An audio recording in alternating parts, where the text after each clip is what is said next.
Get out of there.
Watch out, we've got company. I saw something.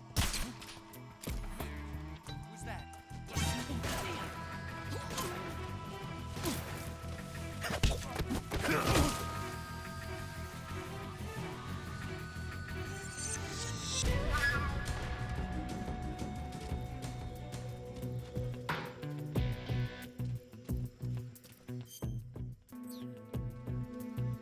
I think I saw something.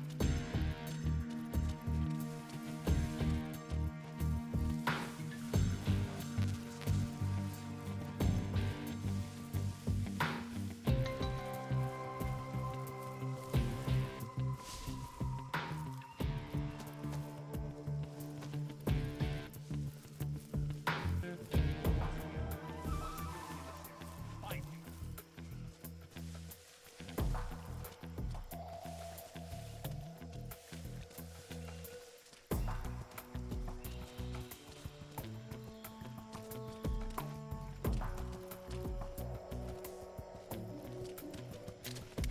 Watch out, we've got company. What's wrong?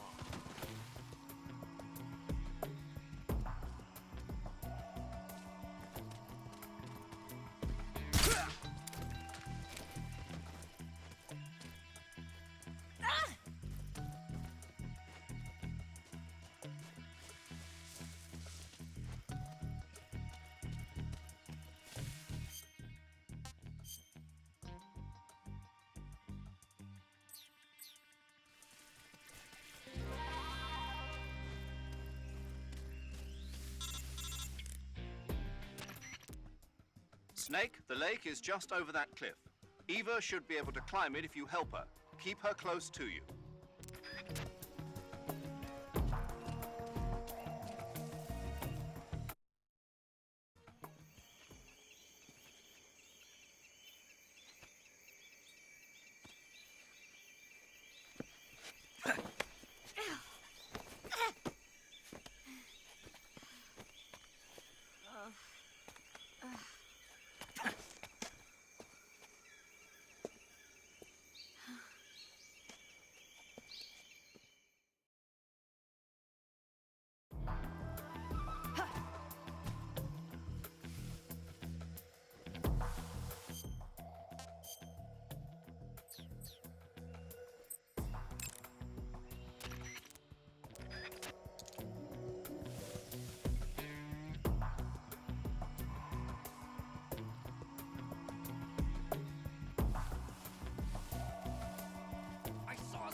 Where'd you go?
hungry.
Come on, Snake.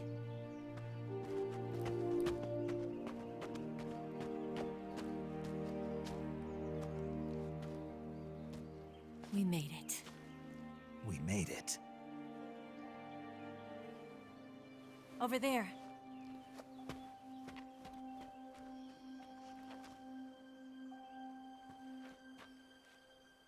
It's the boss, isn't it? I'll go get the wig ready to take off. Right. I'll leave you two alone. But come back in one piece, okay?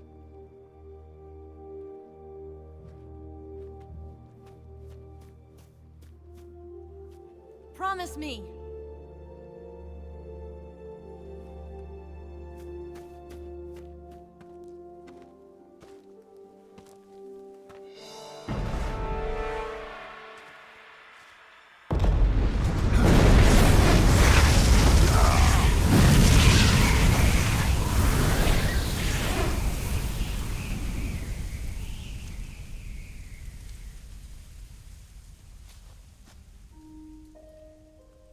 Life's end. Isn't it beautiful? It's almost tragic. When life ends, it gives off a final lingering aroma. Light is but a farewell gift from the darkness to those on their way to die. I've been waiting, Snake, for a long time. Waiting for your birth, your growth, and the finality of today. Boss. Why are you doing this? Why? To make the world one again. The world used to be whole. But with the end of the Second World War, the philosophers began to fight amongst themselves, and the world was torn apart. The Cobras, my comrades who trained and fought alongside me, were torn apart as well. The foibles of politics and the march of time can turn friends into enemies just as easily as the wind changes. Ridiculous, isn't it? Yesterday's ally becomes today's opposition. And this Cold War? Think back. When I was leading the Cobras, America and Russia were fighting together. Now, consider whether America and Russia will still be enemies in the 21st century. Somehow I doubt it. Enemies change along with the times, the flow of the ages, and we soldiers are forced to play along. I didn't raise you and shape you into the man you are today just so we could face each other in battle. A soldier's skills aren't meant to be used to hurt friends. So then what is an enemy? Is there such a thing as an absolute timeless enemy? There is no such thing, and never has been. And the reason is that our enemies are human beings like us. They can only be our enemies in relative terms. The world must be made whole again. The philosophers must be reunited. I will devote my skills to that purpose. And with the Colonel's money, I will achieve that end. Just as I once created the Cobras. They are my family. I may no longer be able to bear children, but I still have a family. It was November 1st, 1951. I was in the Nevada desert participating in atomic testing. The name Nevada is derived from Spanish, covered in snow, white as snow. And snow is exactly what I saw in that Nevada desert. It froze my blood white. Snake, you were an atomic test subject, weren't you? On Bikini Atoll. That's part of the reason I was drawn to you.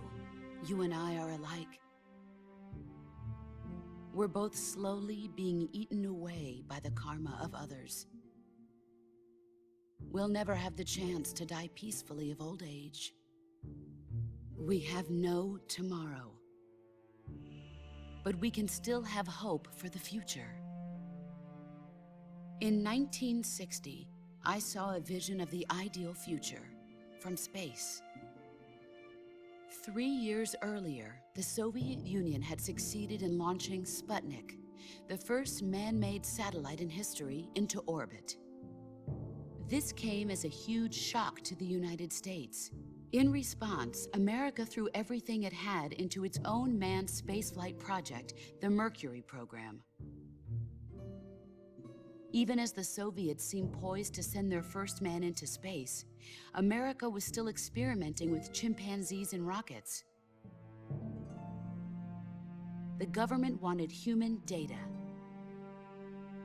So they secretly decided to send a human being into space. I was the one they chose. At the time, they didn't have the technology to block out cosmic rays, and whoever they sent up would inevitably be exposed to heavy radiation. That's why they chose me. After all, I'd already been irradiated once. Of course, you won't find any of this in the history books. I could see the planet as it appeared from space. That's when it finally hit me.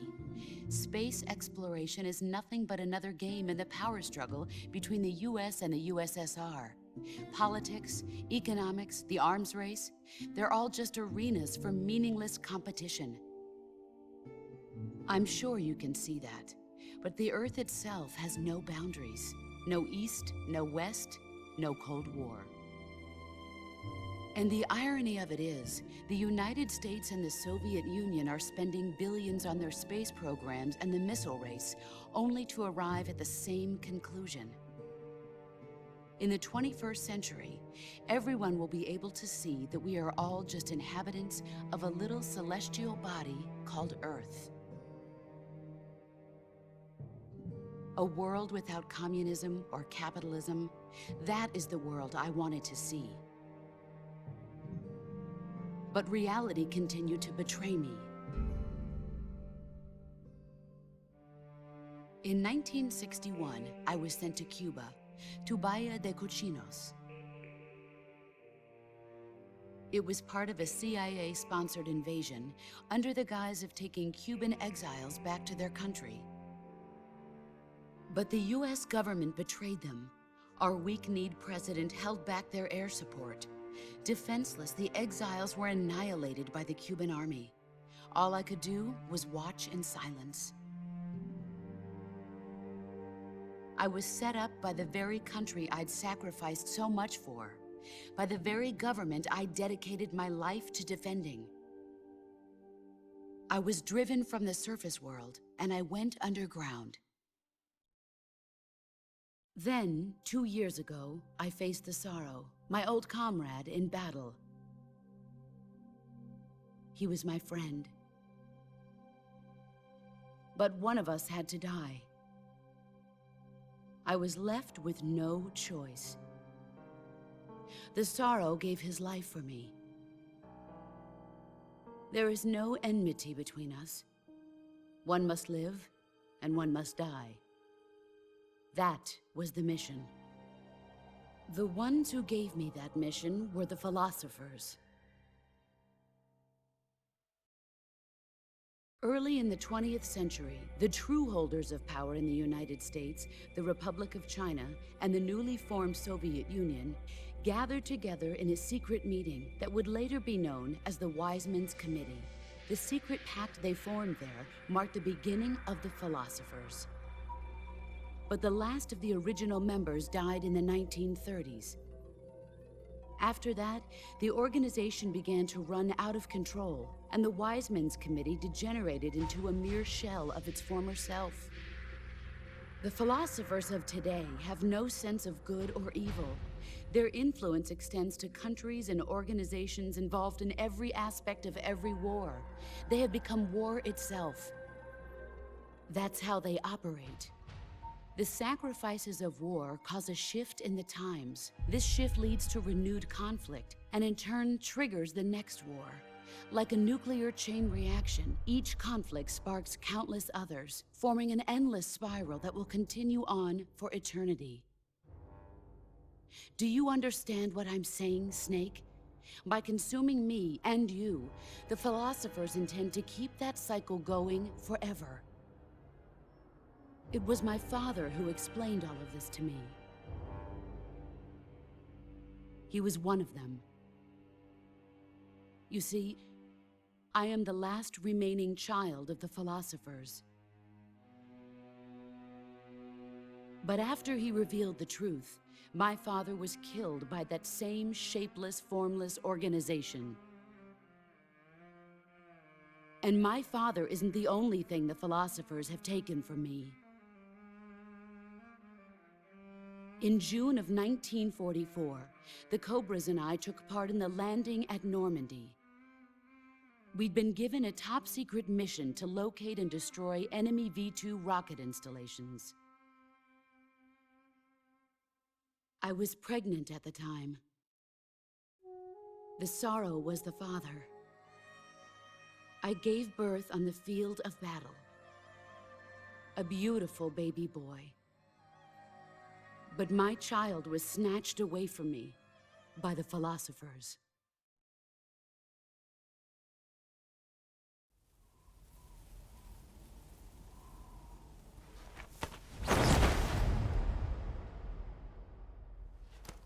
Look at this scar. This is proof that I was once a mother. I gave up my body and my child for my country. There is nothing left inside me now. Nothing at all. No hatred, not even regret. And yet sometimes at night, I can still feel the pain creeping up inside me, slithering through my body like a snake.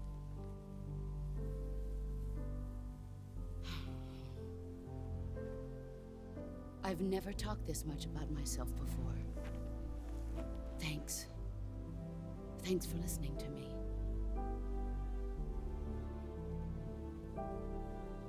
I feel content. Snake?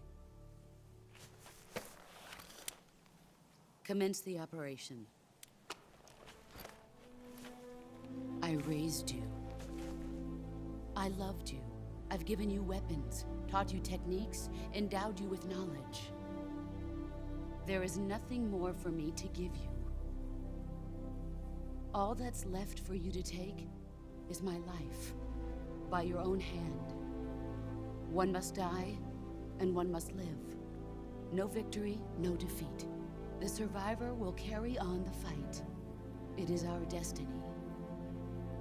The one who survives will inherit the title of boss. And the one who inherits the title of boss will face an existence of endless battle. I'll give you 10 minutes. In 10 minutes, Miggs will come and bomb the hell out of this place.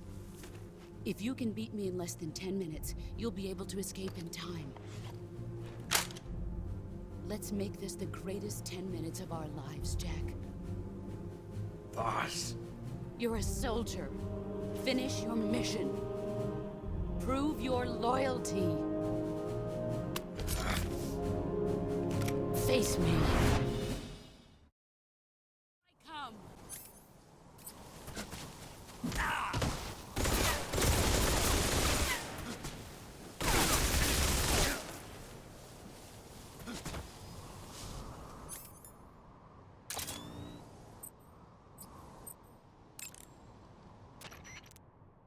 Snake. Come back alive, okay? Naturally.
delicious.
With darkness and silence through the night.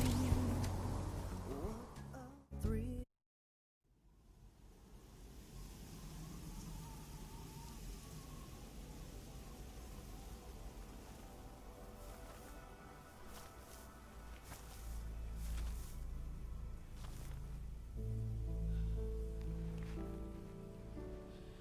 Take this.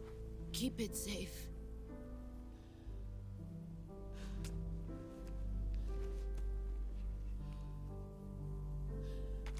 It's our only hope.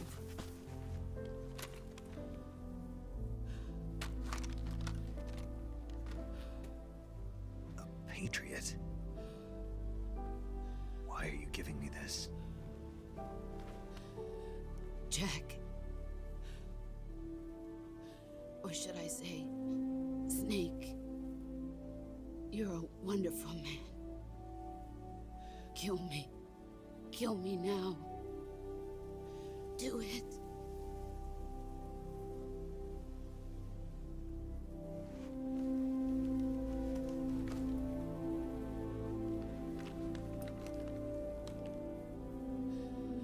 There's only room for one boss and one Snake.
Ready to go, Snake?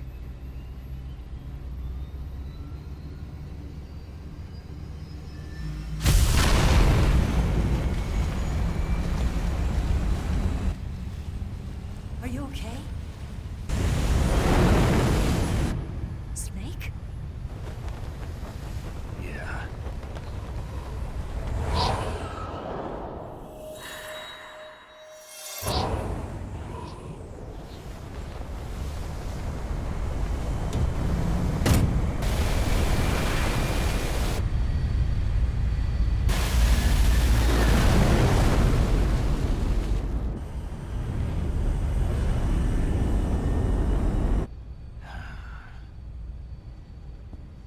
I told you you could trust me.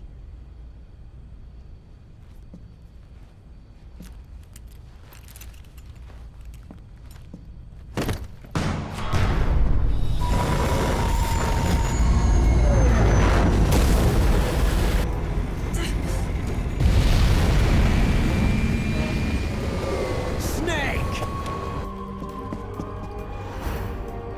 Ocelot! We're not done yet.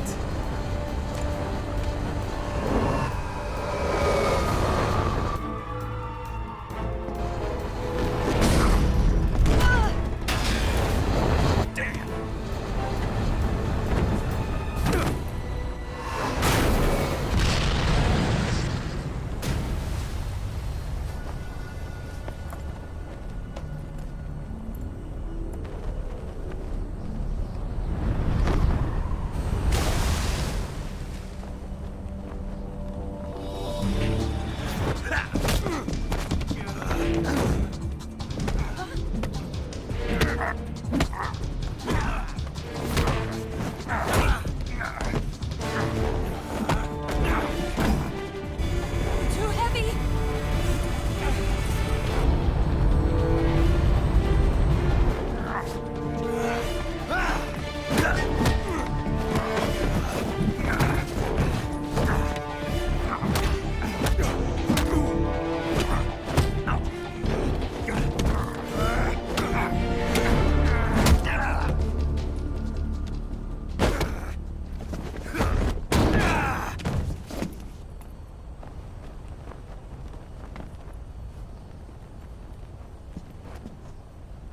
Snake, try to remember some of the basics of CQC.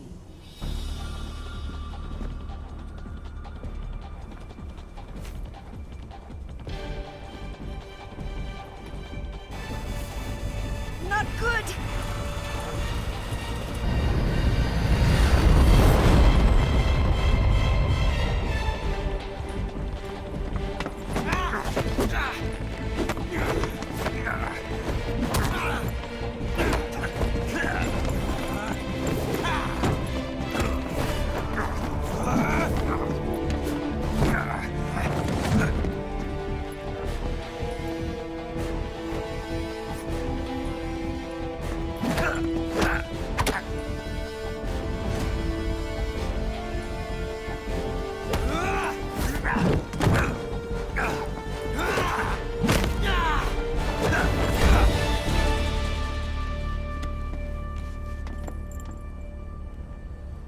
I picked up a few new moves.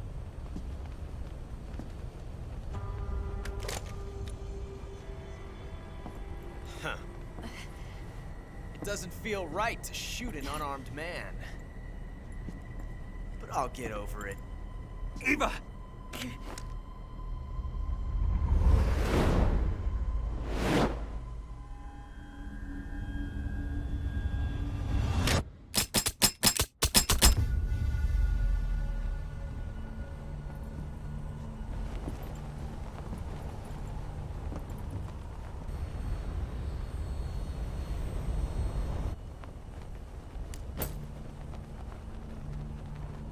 What do you say to one last showdown? Yeah, all right.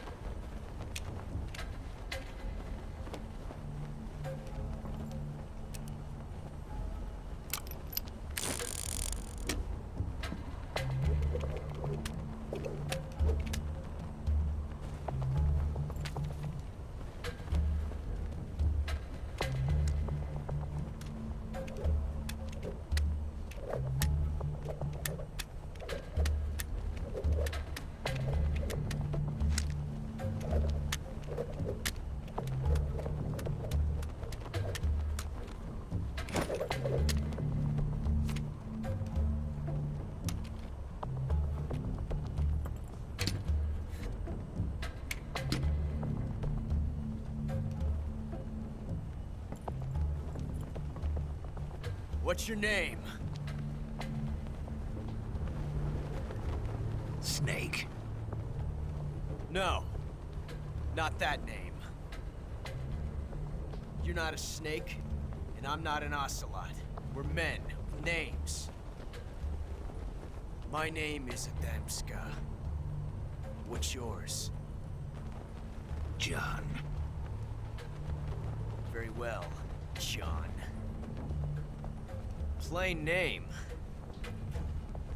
But I won't forget it.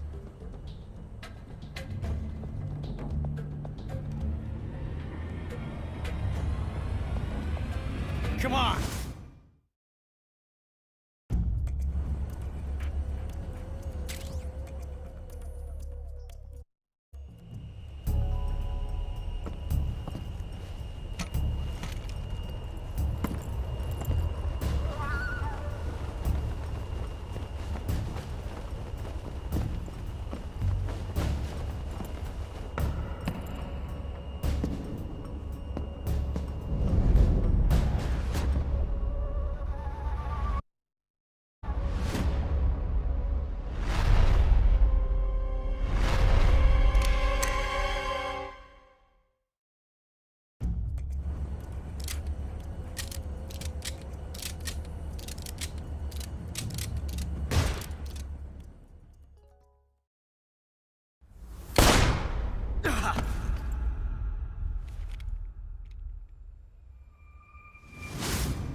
It's a blank.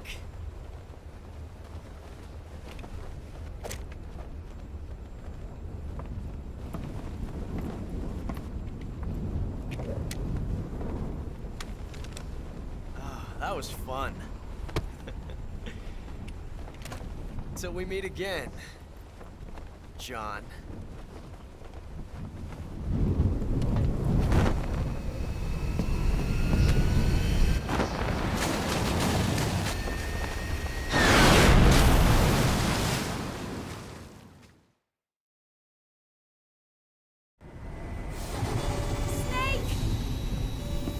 Give me a hand! Pull!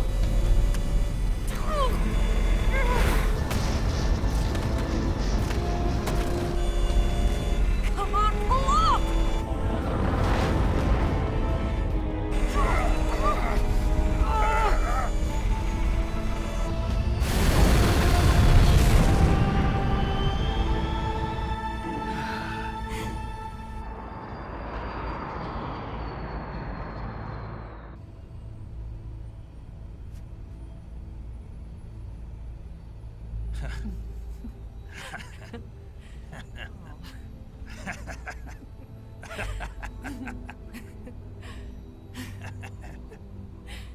We made it. Yeah, we sure did.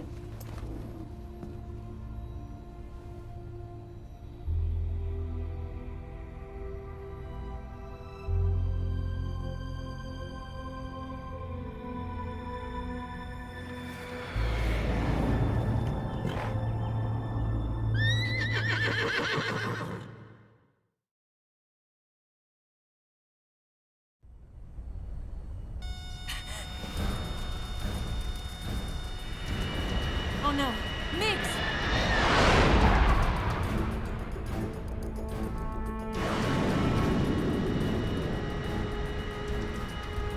There's no way out! What are we gonna do? We've come too far to let them stop us now.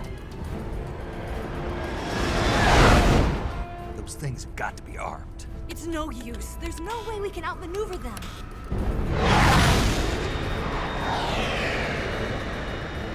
They're gonna shoot us down. We were so close. Weapon systems on. Locked on target. I got towed. You were great, Eva. Huh? Thanks.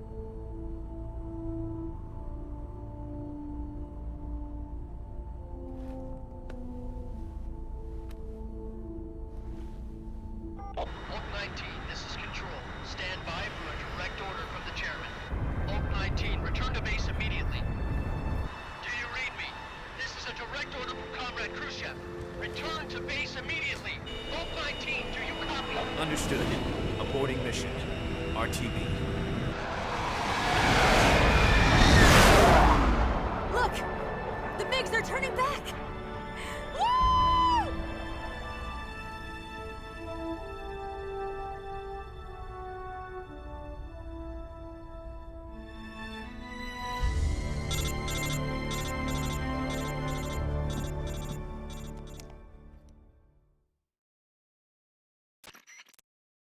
Well done, Snake. The MiGs disengaged. Most likely under orders from Khrushchev. Is this his way of helping us? Who knows? Maybe he didn't want things to get messier than they already are. Or maybe he just wanted us to owe him one. The important thing is, you made it out alive. As long as Khrushchev is with us, I don't think they'll be coming after you. It should be smooth sailing all the way to Alaska. I'm sending someone out to Galena Base to meet you. To meet me? The DCI and the President himself are waiting at Langley. Don't keep them waiting.